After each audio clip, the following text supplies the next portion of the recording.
Matthew 7:15 reads, "Watch out for false prophets. They come to you in sheep's clothing, but inwardly they are ferocious wolves." Jesus gives us two reasons in this verse why we should watch out for false prophets: because they are dangerous and because they are deceptive. How can they be dangerous? Because they can lead you away from the truth. And secondly, they can be deceptive because they seem like the real thing. They play the part well, but they're really wolves in sheep's clothing. In Jeremiah 23:21 and 22, we hear what God says about false prophets. "I did not send these prophets, I did not speak to them, yet they have prophesied. But if they stood in my counsel, they would have proclaimed my words to my people and would have turned them away from their evil ways and from their evil deeds." There are a lot of teachers and prophets, and how do we know if they're genuine or false? Jesus says, "You will recognize them by their fruit." Look at verse 16 of Matthew 7. "By their fruit you will recognize them.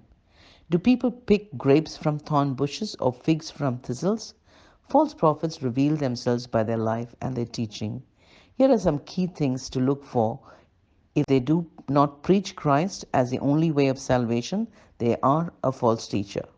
If they do not preach the Bible as God's word and rely on other books, they are false teachers. If they do not live in obedience to Jesus' command themselves, they are false teachers. Basically, look at their message and look at their life.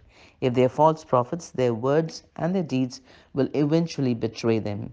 So, what is the best way to guard ourselves from false prophets is to study God's word ourselves.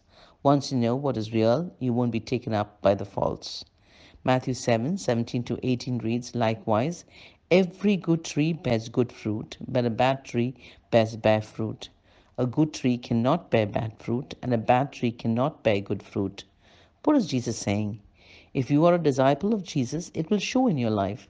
There will be a change. There's an old saying, like root, like fruit. If you are a genuine Christian, then you will bear good fruit for God in your life. Matthew 7:19 and 20 reads, "Every tree that does not bear good fruit is cut down and thrown into the fire.